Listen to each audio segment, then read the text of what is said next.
Bismillahirrahmanirrahim. Assalamualaikum warahmatullahi wabarakatuh. Waalaikumsalam warahmatullahi wabarakatuh. Puji dan syukur kita panjatkan kehadirat Allah Subhanahu wa Ta'ala, oleh karena dengan rahmat-Nya lah hingga kita masih diberi kesehatan, kita masih diberi nafas untuk bisa berkumpul dan bersama-sama di tempat yang sederhana ini guna melakukan sebuah kegiatan, yakni kegiatan diseminasi budaya positif.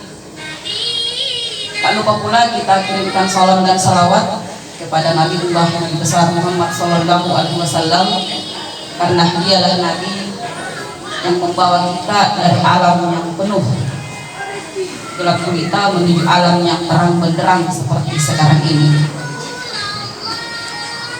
Baik, acara pertama, marilah kita membuka acara ini dengan mengucapkan basmalah. Bismillahirrahmanirrahim. Acara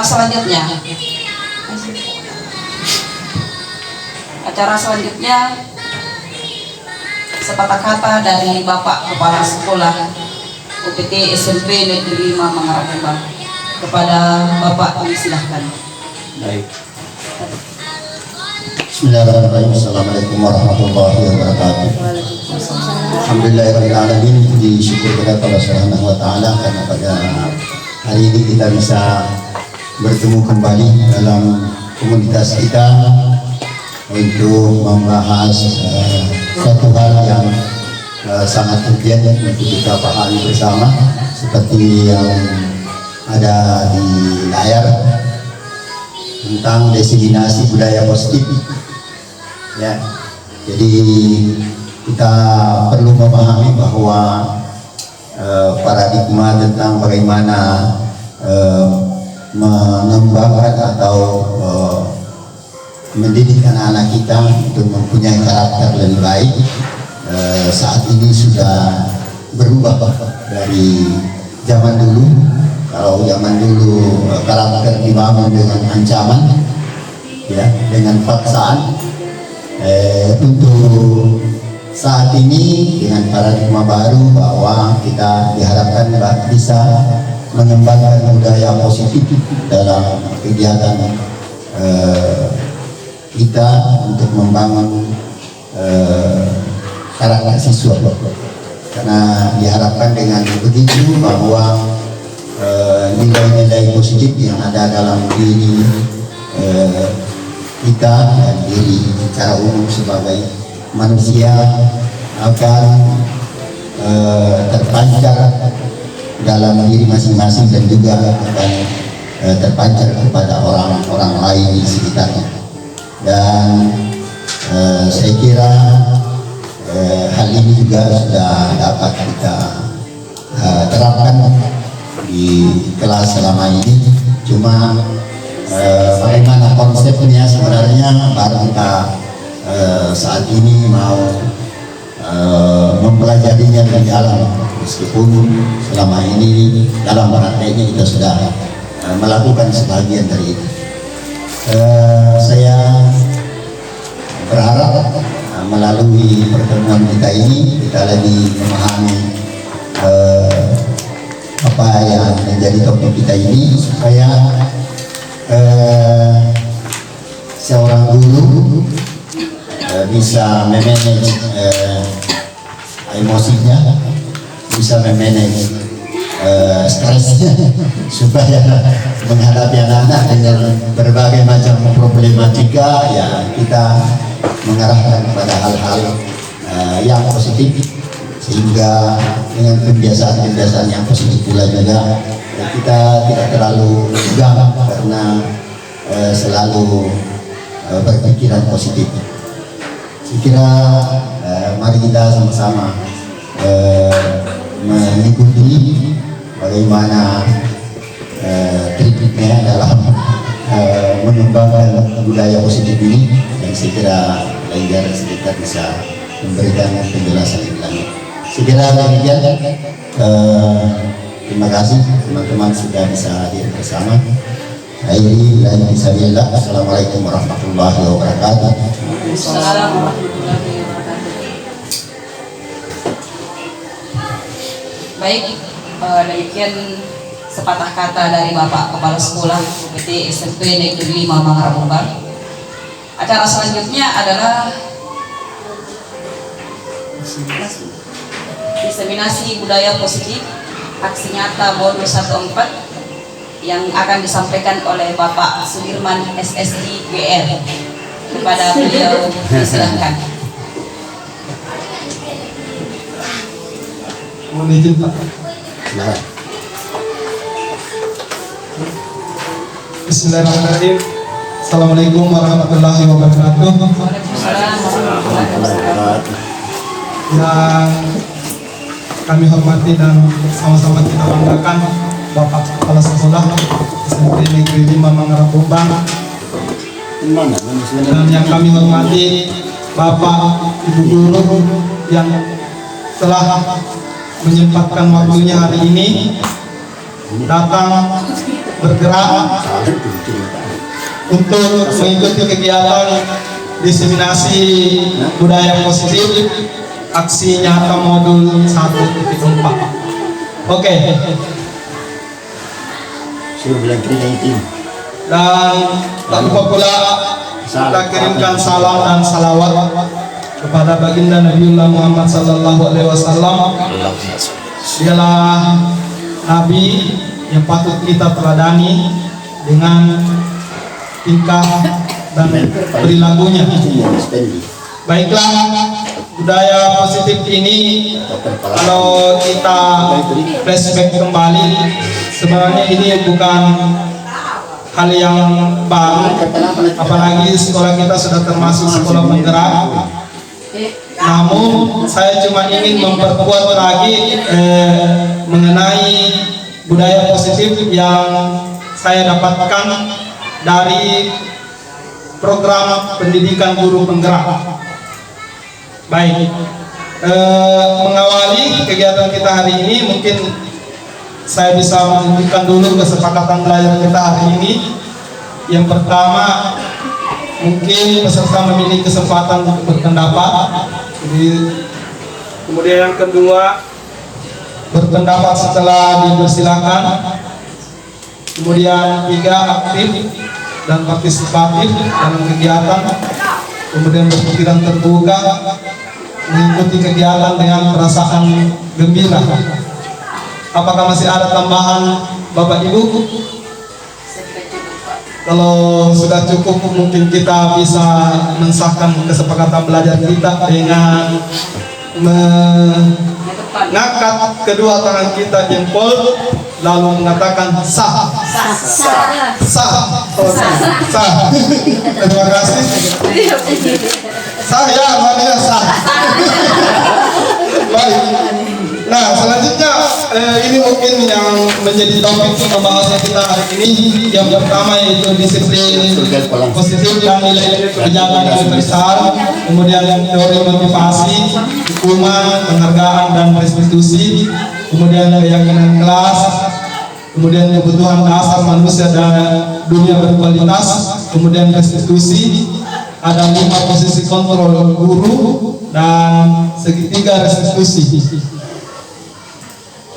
Nah, sebelumnya saya ingin bertanya kepada Bapak Ibu Guru, setuju atau tidak setuju hukuman dapat mendisiplinkan anak? Saya minta satu pendapatnya. Oke, silakan. Baik, Assalamualaikum warahmatullahi wabarakatuh. Waalaikumsalam. Terima kasih atas kesempatan yang diberikan kepada saya.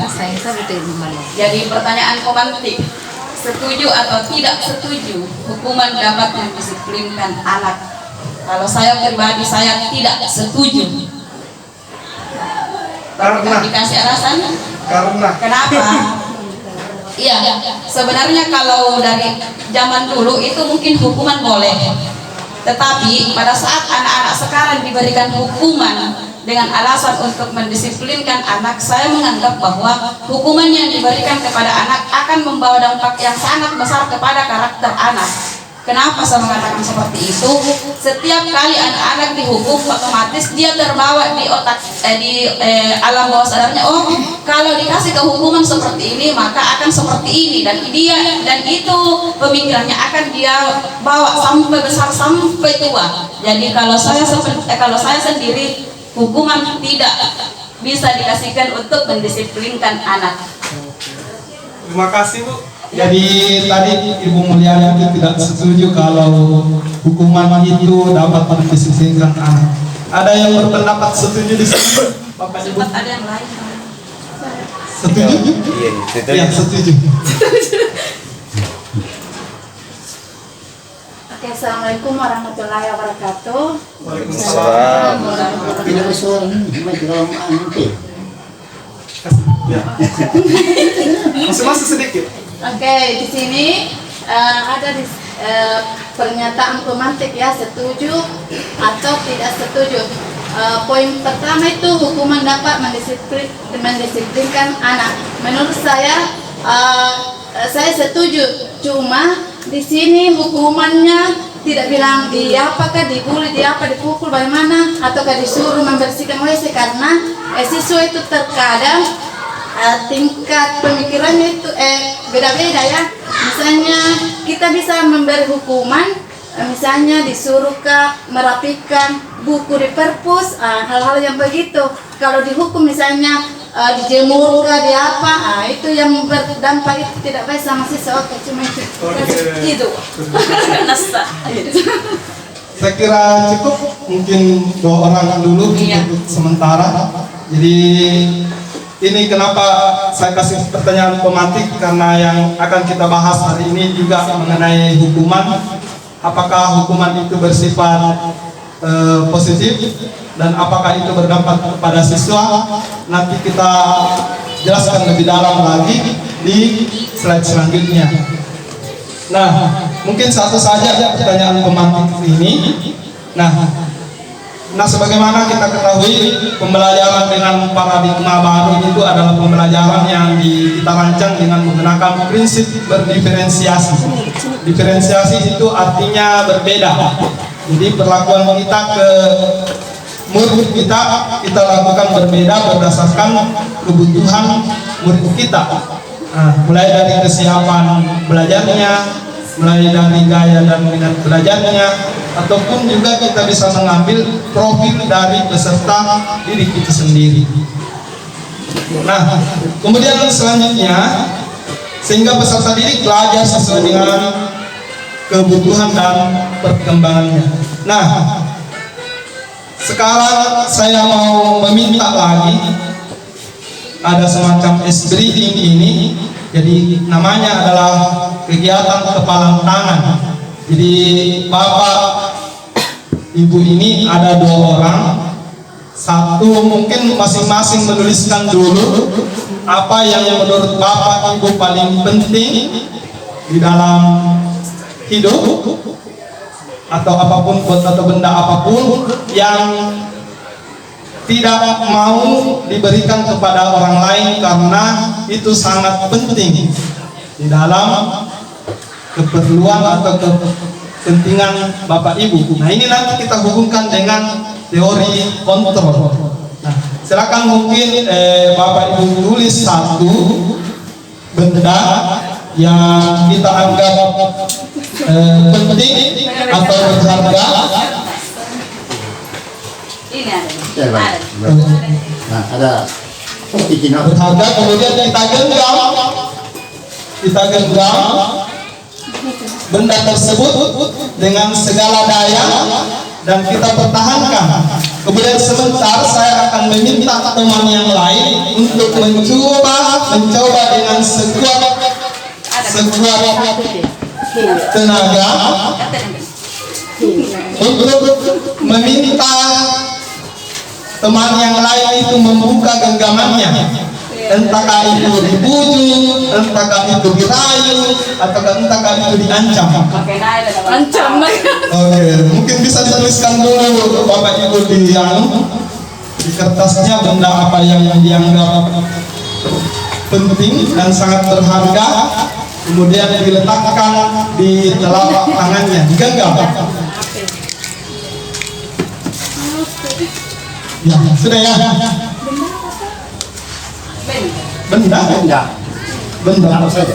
misalkan benda apa saja yang menurut Bapak itu berharga dan tidak mau diberikan kepada orang lain karena itu sangat berharga dan itu dipertahankan. Kemudian saya akan teman yang lainnya untuk mencoba dengan sekuat tenaga meminta kertas tersebut. Iya. Sudah mengerti Bapak Ibu ini? Iya. Ini ada 80 lah.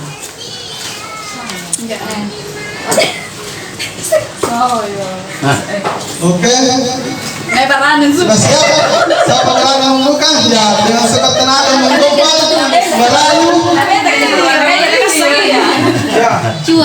Ya, karena sudah umum laki-laki itu merayu, mungkin saya persilakan Pak Asis mungkin untuk memilih teman di sebelah kiri saya. Silakan dipilih di antara mungkin 3 macam yang dipilih. Ini mobil yang di sebelah kiri untuk bagaimana caranya Pak Asis supaya mau. Kira yang di sebelah kanannya deh. Nah, kalau di sebelah kanannya sudah ada. Oke, silakan di sana. Atau boleh juga saya persilakan Pak Asis untuk memilih siapa yang mau dibuka tangannya kira-kira dengan caranya bagaimana. Balik, Pak Asis. Bu, kami dengan letak. Terima kasih atas kesempatan dan waktu yang telah diberikan. Assalamualaikum warahmatullahi wabarakatuh. Baik, karena saya disuruh memilih dan saya rasa perempuan tidak suka untuk dibanding-bandingkan. Tapi apa yang membuat Mau pilih saja. Pokoknya sembar saya pilih. mungkin bisa Pak Dewi. Saya kasih ibu. Langsung Genggam lah. dengan enggak mati dia. Genggam. Pertahankan ini. Pak Asis berusaha untuk merayu, menyuap, bagaimana supaya Ibu Mulyati mau menyerahkan apa yang paling berharga di tangannya itu ke Pak Asis. Anggaplah saya ini anu. Disebut nama. Jadi ini erat hubungannya dengan anu. Iya. tangannya Pak. Ya, jadi anggaplah bilang, "Hai Dek, aduh." Selain Cantiknya Ibu terima kasih Mulyati. atas penjelasan yang telah diberikan. Baik Ibu, saya mau bertanya sebelumnya. Iya Pak. Jika memang yang paling berarti adalah yang digenggam, bagaimana dengan tulisan yang Ibu genggam? Jika memang yang digenggam adalah isi atau tulisan, saya mau bertanya sebelumnya kepada Ibu, apakah isi atau tulisan yang Ibu harus pertahankan? Kalau aku kasih tahu, artinya kita tahu. Sementara ini harus Tidak bertanya kan dulu Ibu. Apakah isi atau betul-betul tulisan itu yang kita pertahankan? isinya dengan tulisannya. Isinya dengan Dua-duanya. Iya. Dua-duanya. Dua-duanya penting ya. Penting. Karena kapan saya menyerahkan tulisan ini, otomatis isinya sudah Anda tahu. Nanti kita lihat apakah isinya sebentar Apakah itu di itu? dalam. Baik, sebenarnya Pak, saya lemah dalam merayu. Jadi Pak Asis Saya menyerah. begini Pak, Jadi Pak Asis menyerah ya. ya mungkin seperti itu Pak. Iya. Apakah Ibu Mulyati tidak mau memberikan apa yang diminta oleh Pak Asis? Saya akan memberikan karena ini sebenarnya apa yang saya genggam ini diperuntukkan dan diperuntukkan untuk semua umat. Wih. Kita lihat apakah kita buka saja ya teman-teman ya. Iya. Coba kita membaca. Baik lah, adek. Baik, Silakan terima membaca. kasih. Saya panggil Kak bagi saya. Iya. Dan Kak atas. anggaplah ini pemberian dari adet. Ada Mulyati. Iya. Terima kasih atas kesempatan untuk membuka lembaran kertas tersebut. Baik, Kapan saya dan pilih Kak. kapan dan iftahi. Ya, assalamualaikum.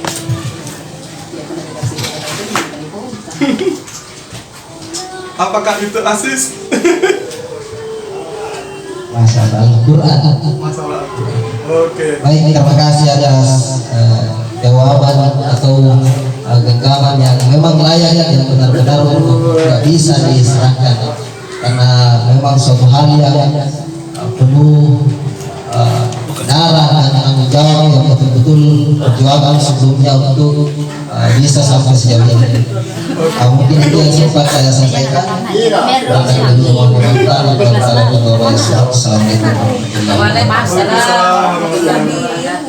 Oke, terima kasih refleksinya Pak Asis dengan Ibu Mulyani dari games tadi.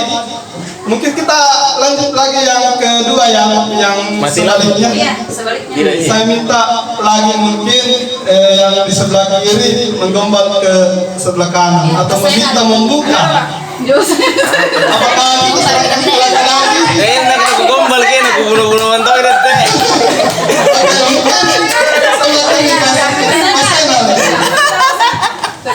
Tapi lah. Di sini mungkin pasaran supaya kelihatan di kamera. Ya, di sini pas saya.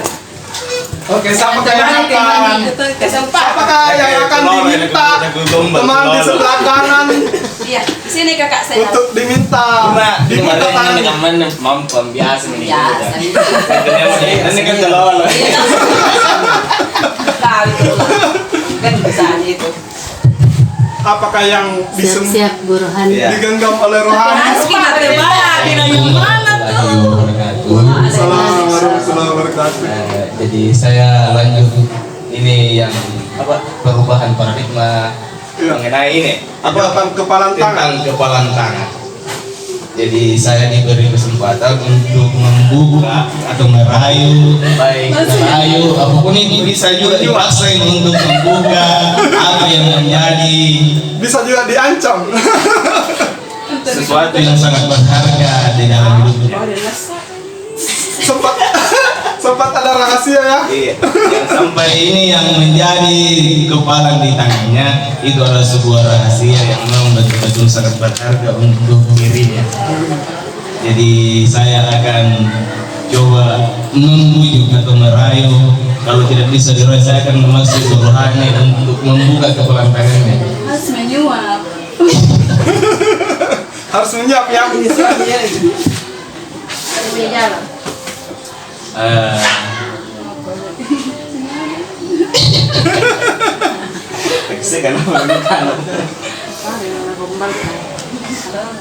Jadi kalau misal ini adalah sebuah rahasia yang memang betul-betul tidak bisa, yang sangat berharga untuk cerita. Jadi bisa masuk ke begini,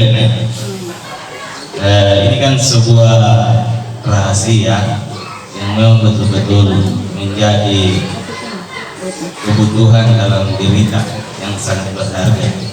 Oke, sudah tahu. Maka izinkanlah saya untuk coba membuka apa yang menjadi rahasia yang ada di dalam, yang menjadi betul-betul kebutuhan yang sangat berharga di dalam diri kita. Oke, karena Denrola sudah meminta, tapi saya punya juga permintaan untuk merayu saya. Bagaimana cara merayu dulu itu cerita. Jadi usahanya belum cukup ya. Iya, belum cukup. Pokoknya harus di jalan merayu bagaimana supaya. Begini deh, sekarang saya kalau mau meraih seorang perempuan itu sangat susah. Kan jurusnya. Karena justru sekarang sudah tidak ada yang untuk meraih perempuan, karena sudah ada orang yang betul-betul. Coba dirayu pakai kita ke publik ice sebentar. Begini, nanti sebentar saya ajak ke Gayota baru panggilkan ke Kakak Nas. Kenapa makan rahasia tahu? Iya, Kenapa makan rahasia? tebak dulu di mana itu. Kalau bisa kita bisa kubuka. Bagaimana dulu? Kamu sukun aja Kepalan tangan. Oh, Kalau berdasarkan yang di atas ini adalah kepalan tangan kiri, berarti dari tangan kiri. kiri. Cocok. Iya. Kasih Kak uang kalau tidak. Itu suapannya nanti. Nanti disuruh ngomong sama anak itu nasi kuninta. Oke, salah. Maka apa nih? Ya, tapi Seperangkat alat sholat. kenapa HP karena Ini memang betul-betul suatu kebutuhan yang sangat berharga nih. Itu adalah HP. Iya, Tidak tapi bisa di- tidak bisa bersaling begini. Ini HP memang betul-betul sangat berguna ini, apalagi untuk detek. Nih. Karena dia kalau tidak pegang HP dalam sharing ini sangat gelisah ya. Karena dia tidak bisa saling berkomunikasi sama abangnya. Iya. Makanya HP memang suatu kebutuhan yang sangat berharga bagi detek ini. Penting ya.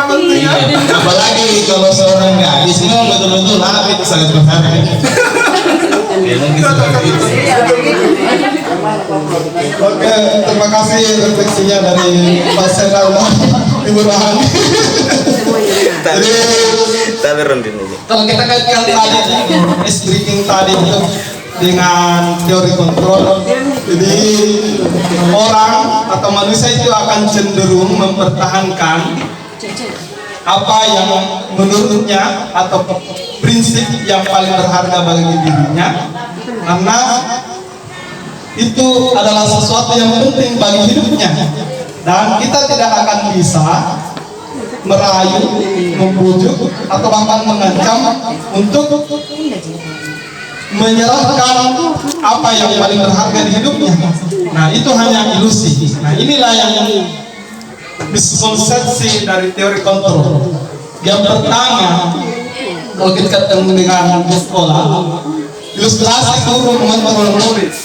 Kita tidak akan bisa mengontrol murid hanya berdasarkan kemauan kita. Nah, muridnya sendiri yang harus sadar. Itu yang pertama. Jadi itu hanya ilusi. Kemudian yang kedua, ilustrasi bahwa semua penguatan positif efektif dan bermanfaat. Apakah kalau kita ngomong ke siswa, apakah semua itu bisa diserap oleh siswa? Apakah semua yang kita omong itu bisa didengarkan atau diikuti oleh siswa? Tidak. Itu hanya ilusi kita. Tidak semua. Kemudian yang ketiga, kritik membuat rasa bersalah, mampu menguatkan karakter. Tidak semua kritik yang kita berikan ke siswa itu bisa murid itu terima. Itu hanya ilusi. Kemudian yang terakhir adalah ilustrasi bahwa orang dewasa berhak memaksa. Apakah selamanya? Tidak. Jadi itu hanyalah sebuah ilusi. Nah, inilah perbedaan antara stimulus respon dengan teori kontrol. Jadi yang pertama, misalkan kita mencoba mengubah orang agar berpandangan sama dengan kita. Jadi kalau teori kontrol, ya, kita berusaha memahami pandangan orang lain tentang dunia. Inilah perbedaan antara stimulus respon dengan kontrol. Jadi pertanyaannya, siapakah yang bisa mengontrol diri kita? Jawabannya adalah diri kita sendiri. Betul. Jadi ini yang penting juga kita pahami tentang mengenai teori kontrol. Jadi yang bisa mengontrol kita itu adalah diri kita sendiri. Nah, kaitannya dengan budaya positif. Jadi budaya positif ini berasal dari kata ini disiplin. Jadi disiplin itu berasal dari disiplina yang artinya belajar.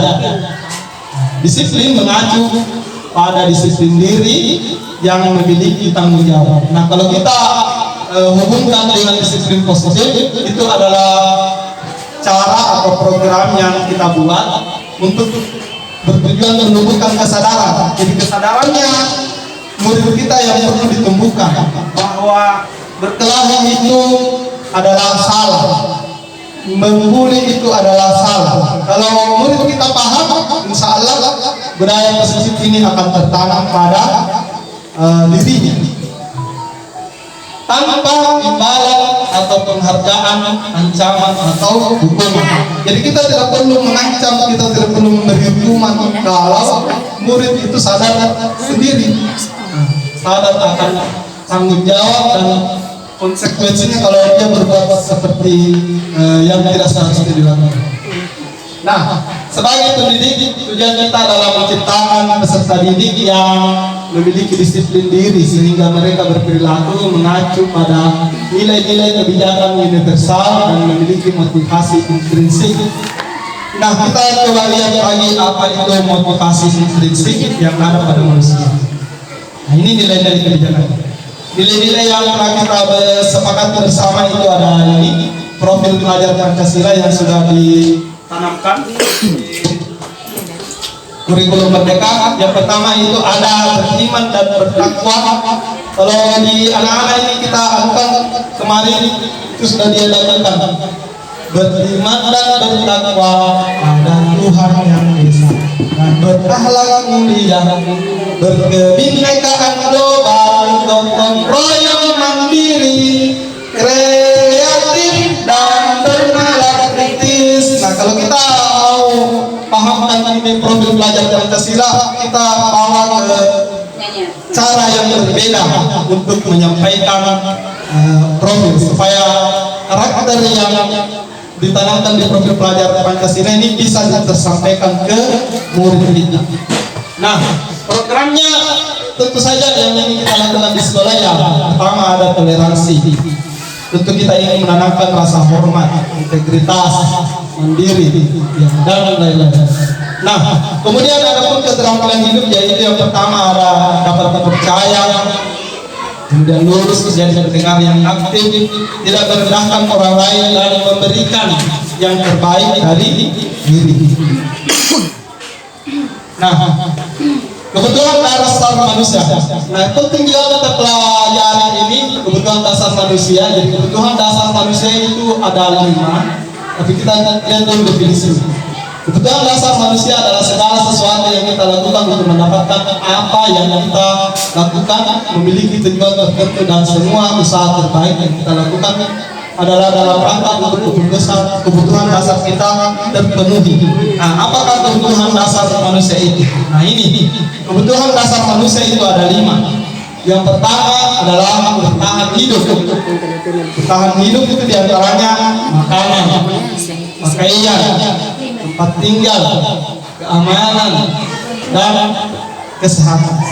Ini yang untuk bertahan hidup. Kemudian ada 2, cinta dan kasih sayang. Kalau yang kedua ini seperti rasa diterima, dipedulikan, berbagi, kerjasama, menjadi bagian dari kelompok. Nah, ini yang biasa kita tanamkan ke siswa kita itu adalah bagaimana empati kepada murid. Kita sebagai guru tidak hanya memberikan saja materi, tetapi empati juga diperlukan, karena ini adalah salah satu bentuk cinta dan kasih sayang. Kemudian selanjutnya ada namanya penguasaan. Jadi penguasaan itu ada harga diri, keinginan untuk dianggap, memimpin, berprestasi, diakui, dan didengar. Kita saja sebagai guru, kita ini perlu dihargai kalau punya prestasi. Ya, misalkan apa? Kalau misalkan ikut lomba dapat hadiah, perlu dihargai. Itu penguasaan. Kalau berprestasi, ya mendapatkan penghargaan, diakui, mengerjakan pelatihan mandiri, dihargai dengan mendapatkan sertifikat. Ya, penguasaan, kebebasan. Kemudian kebebasan mandiri, memiliki pilihan.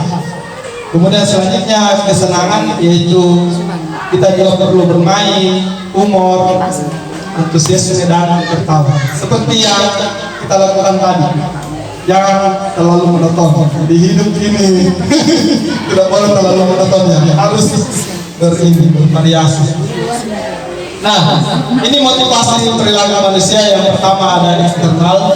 Jadi untuk menghindari ketidaknyamanan atau hukuman. Nah, ini adalah faktor eksternal mengenai perilaku manusia, menghindari ketidaknyamanan atau hukuman.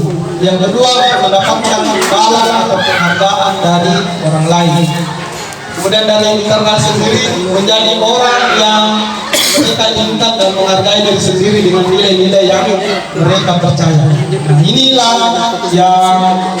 yang perlu di manage oleh seorang guru, yaitu faktor internal perilaku.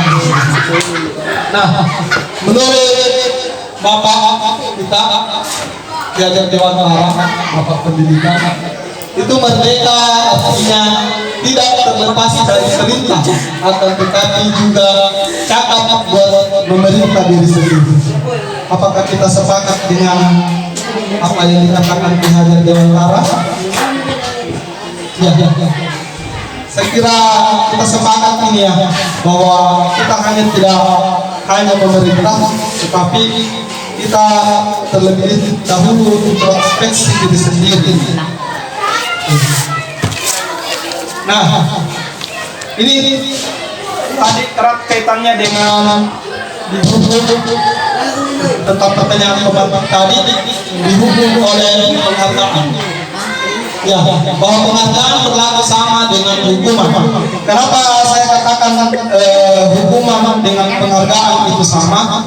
Karena pengaruhnya ini hanya berpengaruh jangka pendek dan jangka panjang. Kalau misalkan kita berikan hukuman ke anak-anak, kalau hukumannya itu dianggap seperti hal biasa, maka kejadian yang serupa bisa terulang kembali. Jadi hukuman itu tidak akan berdampak. Sama hanya dengan penghargaan. Kalau kita memberikan penghargaan kepada murid yang berprestasi, apa dampaknya bagi peserta didik yang lain? Maka peserta didik yang lain akan menganggap bahwa dia terus gitu, tidak berusaha memacu dirinya untuk berbuat. Untung kalau siswanya itu cerdas berpikir, mau berubah, oh saya harus berubah supaya saya juga mendapatkan penghargaan. Jadi sifatnya berkejangan, pengaruhnya itu cuma jangka pendek atau bisa juga jangka panjang. Jangka panjang kalau yang positif, kalau orang yang dapat penghargaan, kalau yang pernah dapat hadiah, pasti dia akan kecanduan untuk berusaha terus mempertahankan prestasinya. Jadi itu yang dimaksud dengan yang berjangka panjang. Kemudian penghargaan menghukum, penghargaan mengurangi ketepatan, penghargaan merusak hubungan. Ya biasanya juga ini penghargaan merusak hubungan. Ya. Misalkan kalau teman yang lain berprestasi, biasanya ada sifat iri dengan tinggi di hati manusia. Nah itu sebenarnya adalah bisikan setan, kecemburuan sosial. Betul. Jadi ini penghargaan juga biasanya merusak hubungan. Nah, bisa juga menurunkan kualitas. Itu yang saya seperti sampaikan tadi. Jadi kalau ada yang mendapatkan penghargaan, biasanya teman yang lain itu mengatakan bahwa dia terus itu, tapi ada soal itu pasti dia terus dapat 100. Ya, yang artinya bermasalah bodoh, tidak mau meningkatkan kualitas. Kemudian mematikan kreativitas. Kalau kita hukum anak-anak, itu sebenarnya ada juga dampaknya.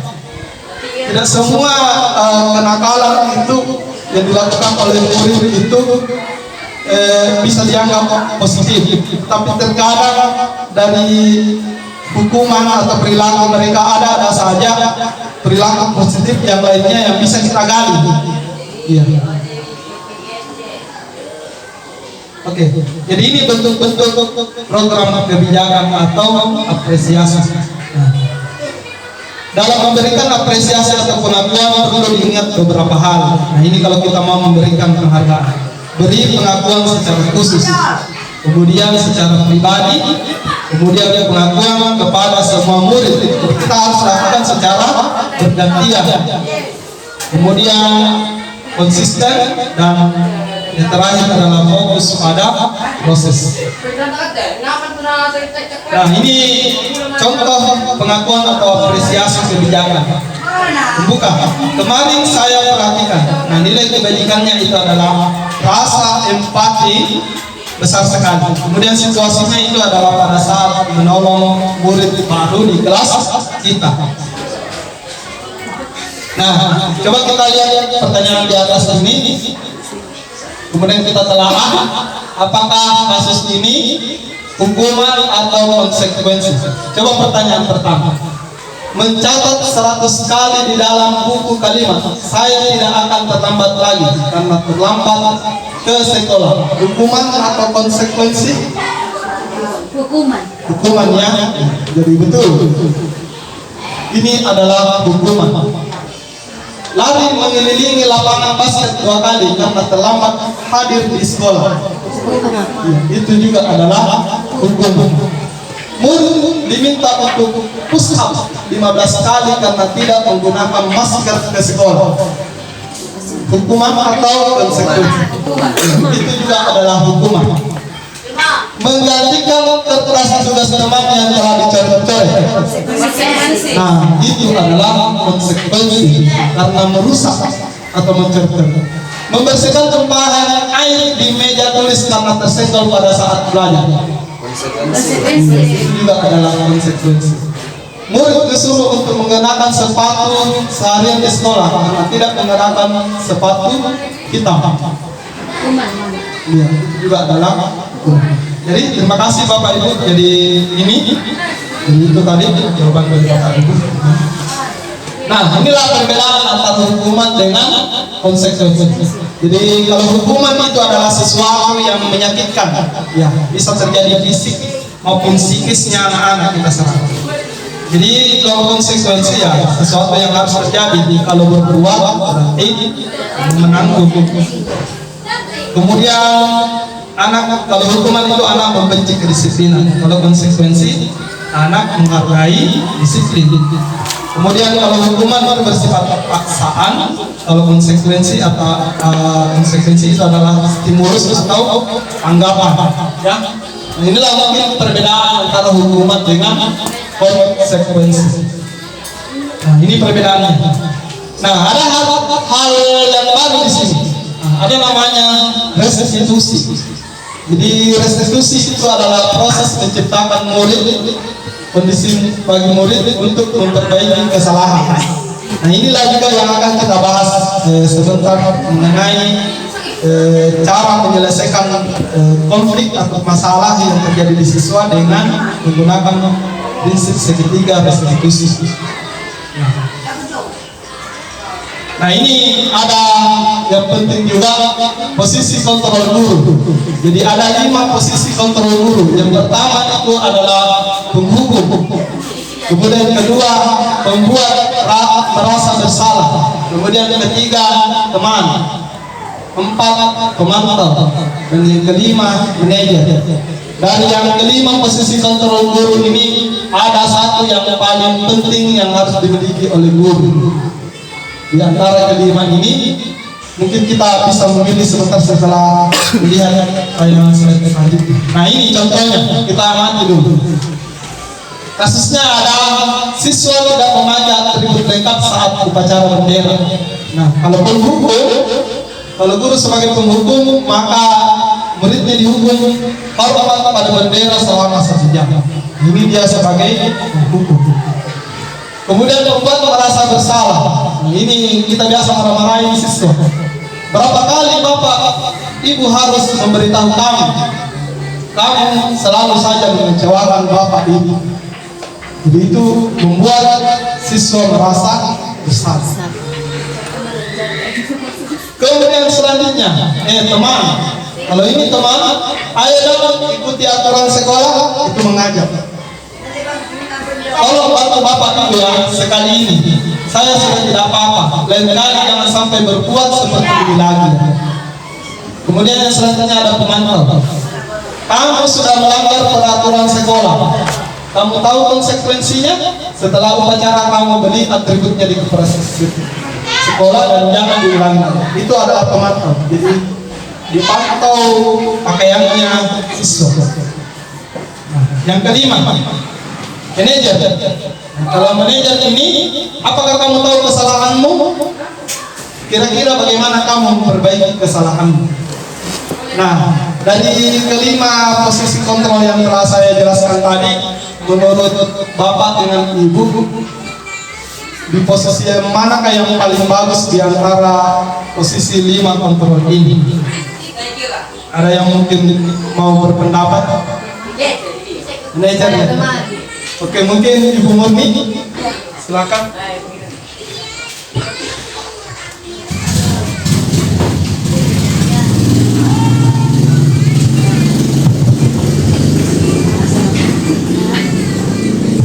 Mas. Ya, assalamualaikum warahmatullahi wabarakatuh. Terima kasih atas kesempatan yang diberikan kepada saya. Sehubungan dengan posisi kontrol guru dari sebagai penghukum, pembuat merasa bersalah, teman, pemantau dan manajer, menurut saya yang paling tepat, yang paling penting dimiliki oleh seorang guru itu dia harus bisa di posisi sebagai manajer.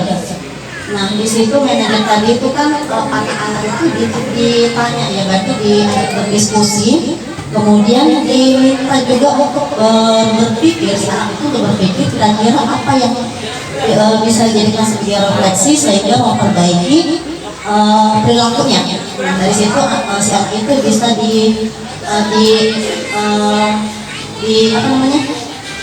dibiasakan untuk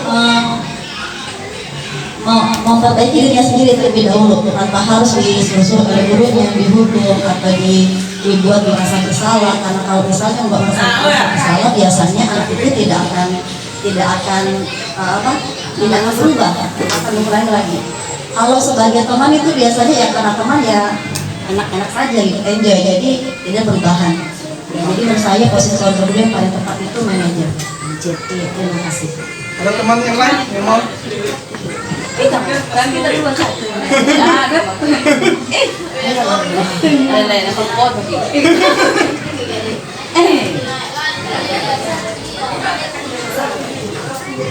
Assalamualaikum warahmatullahi wabarakatuh.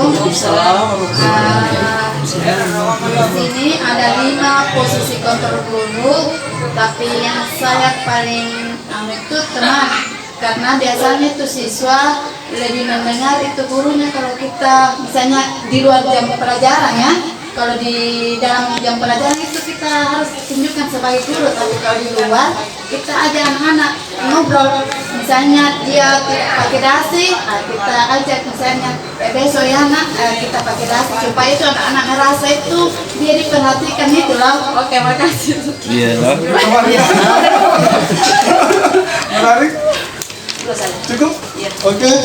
Jadi alat tadi teman, posisi teman dan sebagai penghukum bagus. Tapi kalau sebagai posisi teman ini perlu diingat juga mungkin dari posisi kita sebagai guru. Jadi kita tidak akan selamanya ini bisa menjadi menemani siswa. Dalam artian kita anggap semua jadi teman ya. Jadi kalau saya berpendapat yang dari kelima ini, walaupun semua ini pernah kita lakukan ya, walaupun dalam penyelesaian konflik yang terjadi di siswa kita pernah kita menjadi penghukum, kita menjadi pembuat merasa bersalah, kita bisa mengajak mereka teman ya begitu nah, itu salah itu, ajak menganggap mereka sebagai menganggap kita itu sebagai teman bisa diajak sharing, maksudnya itu tadi berharap begitu. Kemudian sebagai pemantau kita lihat perkembangannya, dan ini yang paling penting menurut saya, yaitu sebagai posisi manajer. Kenapa manajer? Karena manajer itu membuat murid itu terlebih dahulu sadar akan perbuatannya. Kemudian tindakan apa yang harus dilakukan selanjutnya. Jadi harus berperan penting sebagai manajer. Tidak bisa itu pembelajaran kuliah. Nah, coba kita saya dihilangkan ini pembelajaran bisnis kali sedikit ini. Apakah Bapak Ibu sudah bisa membedakan posisi kontrol apakah aku? Saya kecewa sekali dengan kamu. Posisi apakah itu? Membuat rasa bersalah. Membuat merasa bersalah. Ada pendapat yang lain? Ceren. Dan jawabannya itu adalah Pemantau. pembuat merasa bersalah. Oke, kita lihat lagi pertanyaan selanjutnya. Posisi kontrol apakah aku?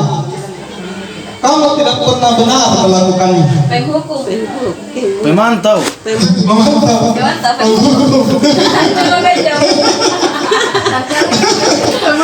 Ayo dulu satu pendapat. Apa itu boleh? Saya pemantau juga. Oh, memantau. Ya, ikut-ikutan. Jawabannya itu adalah terima kasih. Oke, kita lanjut pertanyaan selanjutnya jadi supaya ini bervariasi. Apa rencana rencanamu untuk menyelesaikan masalah ini? Apa itu? Manajer ya. Ibu. Jangan saya ngomong tahu. Sudah dapat 1.000 nanti. Saya sudah dapat jomer. Jadi jawabannya itu adalah dia adalah posisi manajer. Betul seperti apa ini?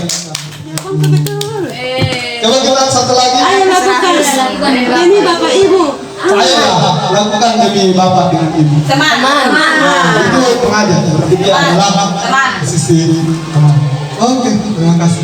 Ini apa lagi Kita itu pintar. Kamu tidak mengerjakan Kamu tidak pernah Ini baru pemantau. jika tidak mengerjakan tugas. Ini baru pemantau. Betul sekali. Karena sisa itu nih. Betul sekali. Nah, selanjutnya mungkin kita sudah masuk di bagian apa itu restitusi. Jadi restitusi baru mendengar ini kata. Sudah mendengar dari saya sudah mendengar. Kalau ada yang sudah mengerjakan pelatihan mandiri tentang budaya positif pasti sudah mendengar ini ya. Oke, jadi restitusi itu adalah proses menciptakan kondisi bagi murid untuk memperbaiki kesalahan mereka sehingga mereka bisa kembali pada kelompok mereka dengan karakter yang lebih kuat. Nah, jadi kita menyadarkanlah siswa itu ceritanya. Nah, ini 9 ciri-cirinya. Bukan untuk menebus kesalahan, namun untuk belajar dari kesalahan. Jadi kita tidak boleh menyalahkan siswa. Jadi tapi kita sadarkan apakah kesalahannya itu betul atau tidak. Apakah berdampak buruk bagi temannya atau tidak. Kemudian yang kedua, ciri yang kedua itu memperbaiki hubungan. Kemudian tawaran bukan paksaan. Kemudian menuntun anak melihat ke dalam dirinya. Kalau tadi seperti saya bilang tadi Niko, coba deh ingat dari karaktermu apa yang paling karakter yang paling menonjol di situ yang tidak baik. Baru dia bilang karakter yang paling menonjol itu adalah amarahnya yang terlalu cepat naik. Nah, itu sifat yang perlu dikontrol. Jadi dia sadar. Kemudian restitusi diri adalah cara yang paling baik. Kemudian fokus pada karakter bukan pada tindakan. Kemudian solusi dan yang terakhir adalah memberikan murid yang berbuat salah pada kelompoknya.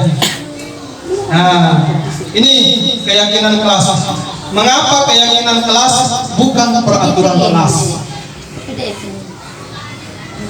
Nah, ini juga penting dipahami. Kalau kita membuat di awal kemarinnya, walaupun kita sudah membuat, mengapa bukan peraturan kelas yang kita bikin? Mengapa keyakinan? Karena kalau keyakinan berarti itu yang akan diingat atau dipercaya oleh murid menjadi kebiasaannya.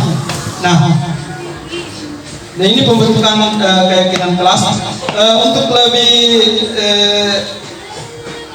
memahami mungkin ini tentang keyakinan kelas, saya mungkin akan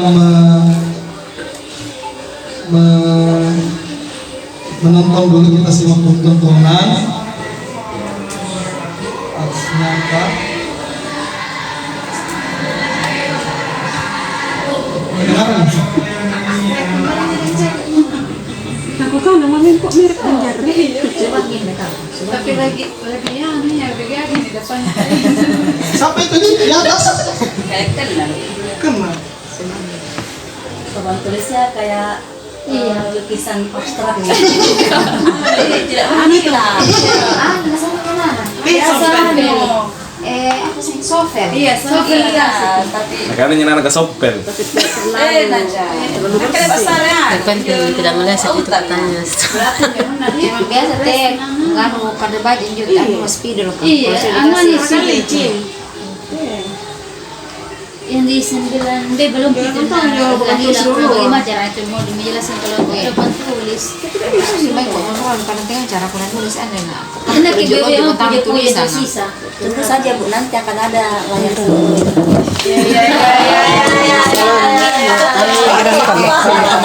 Yang kaca bagus. Masalahnya itu ada tahun berapa? Murni yang kaca bagus di. Hari ini kita akan lihat bagaimana cara membuat pergerakan kelas dengan langkah-langkahnya. Dibuat dengan memasukkan ide-ide kalian tentang kesepakatan yang akan kita ikuti di dalam kelas. Nah, kesepakatan kelas selanjutnya kita akan ubah menjadi kalimat positif dan kemudian selanjutnya akan kita yakini sebagai keyakinan. Nah, oke, mungkin saya minta tolong satu orang menyebarkan kesepakatan kelas dengan membuat posisi mengingatkan saya di gambar di atas ini.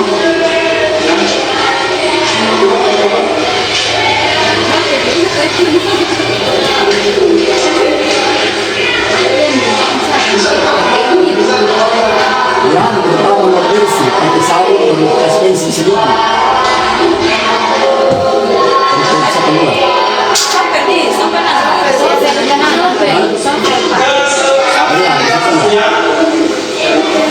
Biar sopel kita begitu. Ada dari sisi sedikit. Pakai bensin pigo. Ya.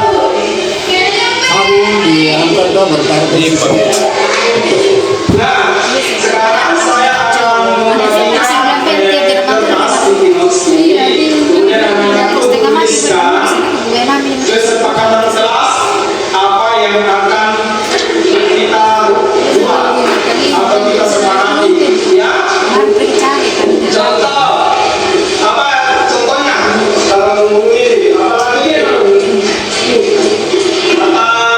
tentang waktu, ya. Apalagi tidak membuang apa? Ya, membuang sampah sembarangan. Oke, tulisan ya. Ya, saya bagikan video tulis satu-satu ya.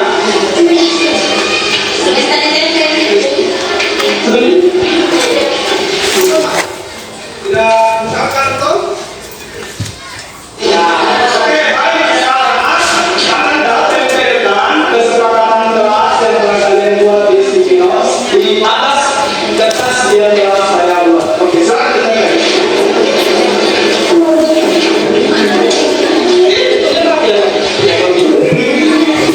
Oke, kita lihat lagi.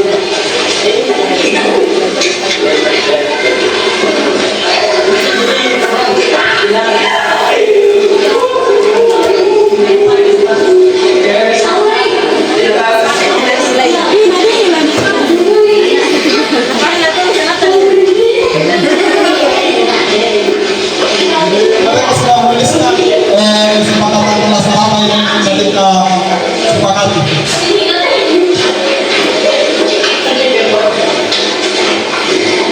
Nah, setelah Anda menuliskan ini kesepakatan kelas ini di atas, sekarang kita selanjutnya kata kesepakatan kelas ini kita mau menjadi kata positif.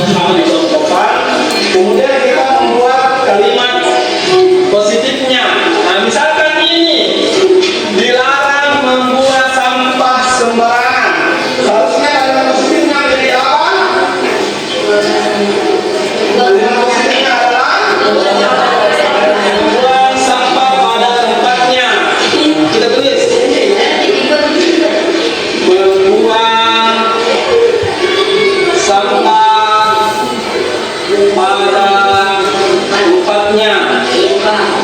tempatnya. Kemudian ada lagi di sini ternyata kita tidak boleh membawa HP. Berarti kalimat positifnya itu adalah mentaati peraturan sekolah. Mentaati. Sekarang kita akan membacakan bersama kalimat positif yang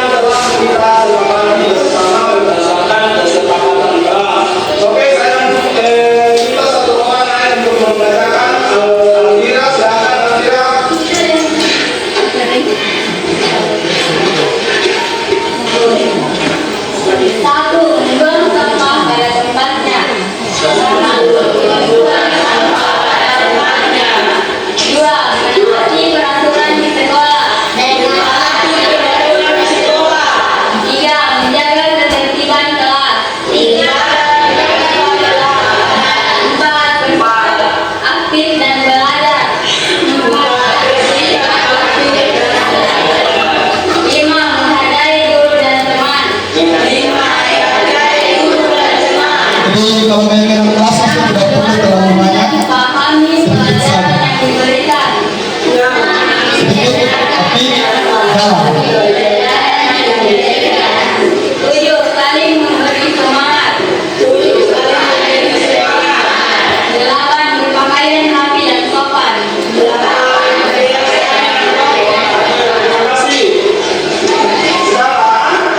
Dari keyakinan kelas yang kita berkali, kita akan sahkan dengan menempel kembali dengan baik keyakinan kelas yang telah kita buat.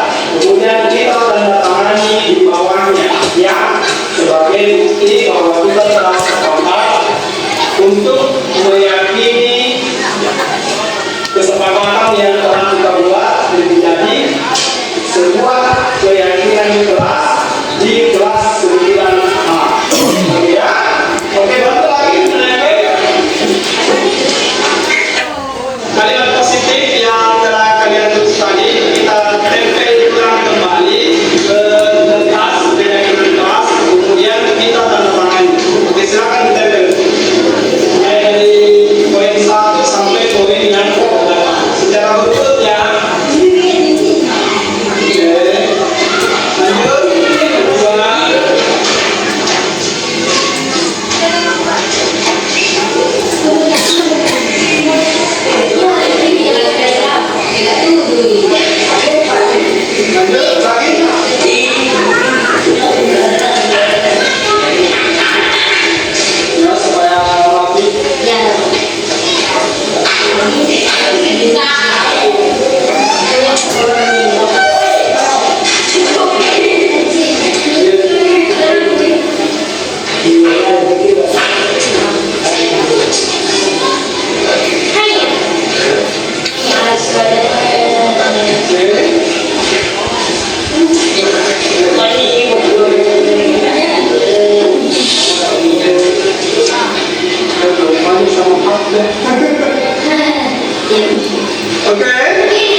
Kemudian ditandatangani sebagai bentuk kesepakatan.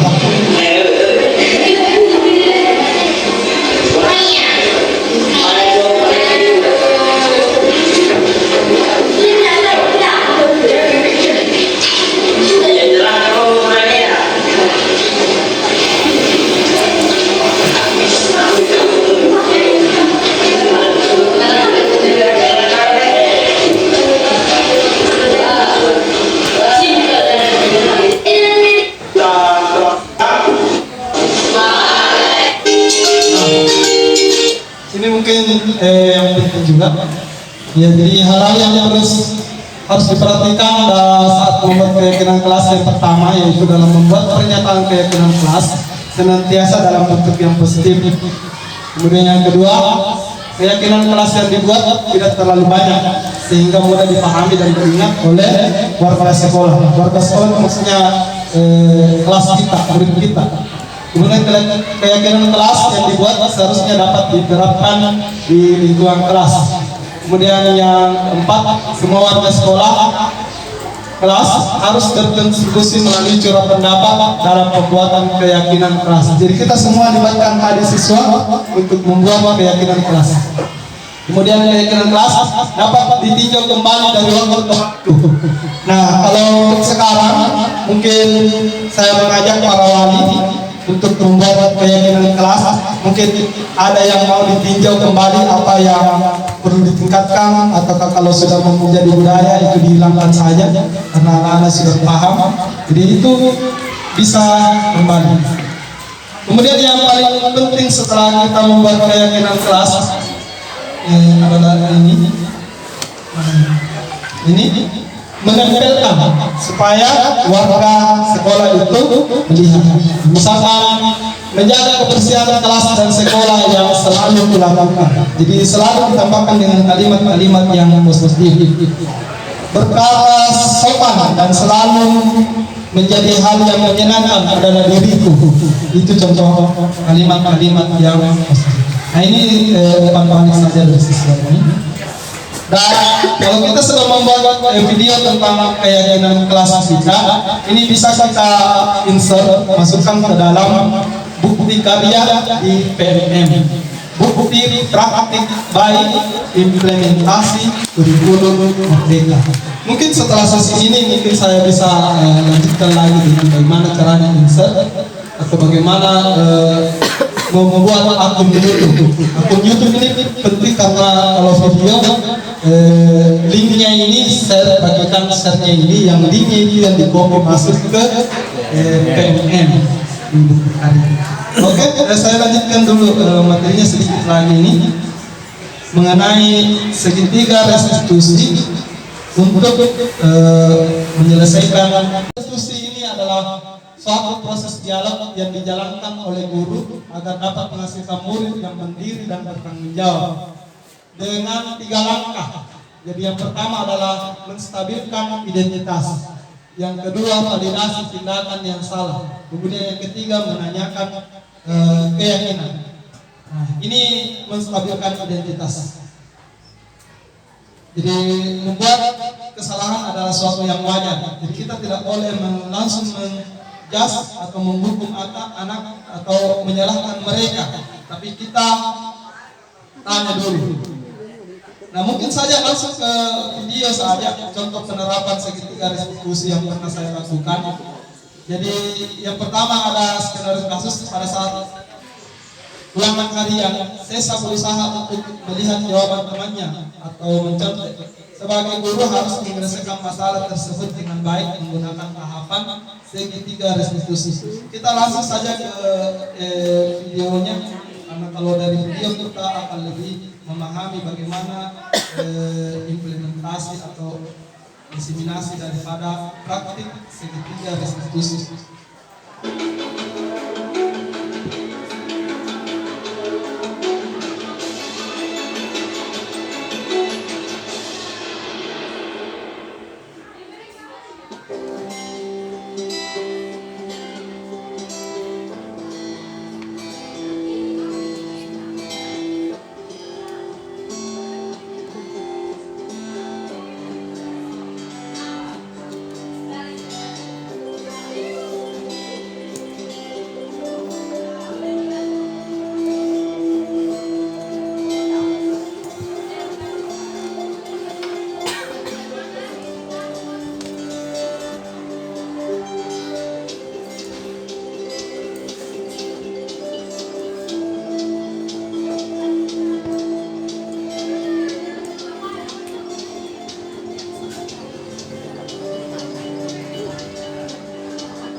Simulasi.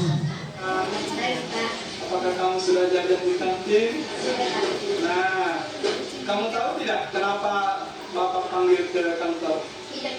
Nah, saya panggil ke kantor itu karena tadi waktu ulangan IPA saya melihat Sesa mencontek jawaban ajen. Apakah itu betul? Kita konfirmasi. Di sini saya tidak ingin menyalahkan siapa yang wanita yang salah, tapi saya ingin menjelaskan bahwa mencontek itu adalah perbuatan yang tidak jujur. Nah, sekarang saya ingin tanya, apakah mencontek itu perbuatan yang benar atau tidak? Nah, kalau mencontek itu sama artinya dengan kita tidak jujur. Jadi kalau ulangan itu kita mengerjakan saja sesuai dengan kemampuan. Betul. Kalau boleh tahu apa alasan malamnya Sesa kenapa mencontek? Tadi malam saya menonton dan lupa untuk belajar. Oh, iya. Lupa belajar ya, sibuk karena menonton jadi lupa belajar. Nah, kira-kira kesepakatan yang telah kita buat, apakah mencontek itu sesuai dengan kesepakatan yang telah kita buat? Tidak. Tidak, ya. Nah, kalau tidak sesuai, kira-kira langkah apa yang akan dilakukan Sesa untuk apalagi namanya untuk tidak mengulangi perbuatan ini lagi? Belajar sesuai kemampuan. Belajar sesuai dengan kemampuan dan tidak lupa berdoa. Itu saya yakin Sesa ini akan menjadi anak yang soleh di akhir kelak ini. Terus belajar ya Sesa ya. Terima kasih. Silakan kembali ke kelas. Kenalkan, nama saya Sesa Ramdhani Putri, kelas 7C, SMP Negeri 5 Margo. Saya berdiskusi dengan Pak Sudirman untuk menyelesaikan masalah. Saya harus belajar dan berusaha untuk tidak menyontek lagi, karena menyontek salah satu perbuatan yang tidak baik. Terima kasih. Oke, mungkin satu kasus saja kita angkat. Jadi itu adalah langkah-langkah bagaimana menyelesaikan konflik itu dengan menggunakan segitiga restitusi. Jadi yang pertama, langkahnya itu ada 3. Yang pertama yaitu tadi ini seperti yang saya katakan, menstabilkan identitas. Jadi kita tidak langsung menjustifikasi ke anak-anak atau langsung menghukum anak-anak itu, walaupun kita tahu dia bersalah, tetapi kita memberikan pemahaman bahwa apa yang dilakukan, kita menyadarkan kepada anak itu bahwa apa yang dilakukan tersebut itu adalah salah. Kemudian yang kedua, validasi tindakan yang salah. Kita tanyakan kenapa dia mencontek. Seperti apa yang saya lakukan tadi. Oh, dia mencontek karena nonton tadi malam, sehingga dia lupa. Kemudian kita tanyakan kembali apa yang harus dilakukan oleh anak tersebut agar kejadian serupa tidak berulang. Nah, inilah mungkin diseminasi daripada segitiga restitusi. Nah, mungkin ini refleksi sedikit ini kepada teman-teman, ini refleksi untuk diri. Kira-kira hal baru apa yang dapat mengubah paradigma saya atau apa yang saya dapatkan hari ini? Ini mungkin sebentar akan butuh testimoni video ya. Oke, jadi saya kalimat terakhir ini mungkin. Jadi budaya itu adalah seni yang diangkat menjadi seperangkat keyakinan, katanya Thomas Wolfe. Oke, jadi terima kasih, salam dan bahagia. Saya kira cukup Bapak Ibu pertemuan kita hari ini, dan tidak henti-hentinya saya mengucapkan banyak terima kasih, dan apa yang menjadi pemaparan saya tentang budaya positif ini bisa kita terapkan ke siswa, keyakinan kelas bisa kita buat, menyelesaikan konflik dengan menggunakan segitiga restitusi, dan yang paling penting juga adalah bagaimana memposisikan diri kita guru itu sebagai manajer bagi murid kita. Sekian, terima kasih penyampaian dari saya. Assalamualaikum warahmatullahi wabarakatuh. Saya kembalikan ke moderator. Luar biasa materi yang baru disampaikan oleh Bapak Sudirman SSIGR. Semoga apa yang disampaikan memberi perubahan yang positif, bukan saja untuk peserta didik kita, tapi memberikan disiplin positif buat guru-guru kita semua, terutama di SMP Negeri 5 Mangaraboga. Baik, saya cuma minta teman-teman untuk memberikan tepuk salut kepada pemateri. Kita mulai ya. Tepuk salut. Salut, salut. Salut. Salut, salut. Salut. Ya, baik dan tidak terlalu panjang lebar. Terima kasih atas kesempatan kepada teman-teman untuk meluangkan waktunya untuk hadir di sini, dan saya akhiri dengan ucapan wal kalam wa ma yasur. Assalamualaikum warahmatullahi wabarakatuh. Waalaikumsalam warahmatullahi wabarakatuh. Bismillahirrahmanirrahim. Assalamualaikum warahmatullahi wabarakatuh. Perkenalkan, nama saya Ibu Mulyati SPD, berasal dari UPT SMP Negeri 5 Mangarap Bombang. Jadi pada kesempatan ini saya akan memberikan umpan balik terhadap modul refleksi modul 1.4 yang berkaitan tentang budaya positif. Terus pertanyaan yang pertama adalah hal baru apa yang mengubah paradigma saya yang saya dapatkan. Jadi hal baru yang mengubah paradigma saya tentang budaya positif ini adalah saya mengetahui apa itu budaya positif. Kemudian yang kedua, saya mengetahui apa itu keyakinan kelas yang sebelumnya kita pernah terapkan tentang kesepakatan kelas. Tapi dengan adanya budaya positif ini kita merubah kesepakatan kelas itu menjadi keyakinan kelas. Kemudian yang ketiga, saya mengetahui bahwa dalam budaya positif itu ada 5 posisi kontrol guru. Kemudian saya juga mengetahui bahwa ada segitiga restitusi. Kemudian pertanyaan yang kedua adalah bagaimana perasaan bagaimana perasaan saya muncul selama mengikuti sesi ini, khususnya mengenai makna disiplin dan motivasi intrinsik. Jadi yang saya dapatkan di sini adalah perasaan senang dan gembira bahwa apa yang selama ini dipaparkan tentang budaya positif itu memberi ruang bagi saya untuk mengetahui yang mana itu hukuman, yang mana itu konsekuensi, dan semoga saya bisa menularkan kepada teman-teman lain. Tapi sebelum saya menularkan kepada teman-teman lain, terlebih dahulu saya yang akan melaksanakan tentang apa itu budaya positif. Kemudian yang ketiga, perang Amon seperti apakah yang saya telah lakukan selama mengikuti modul ini. Jadi peran Amon seperti apakah yang saya telah lakukan selama mengikuti ini. Saya ingin menjadi Amon sebagai manajer. Jadi sebagai manajer dan teman bagi siswa saya yang bisa mengarahkan dan bisa memberikan solusi kepada teman dan akan diaplikasikan kepada siswa. Kemudian pertanyaan yang keempat adalah saya akan menjadi Amon yang seperti apakah setelah mengikuti modul ini.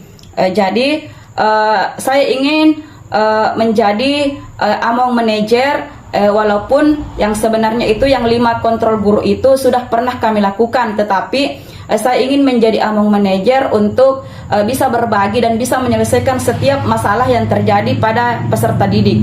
Sekian dan terima kasih.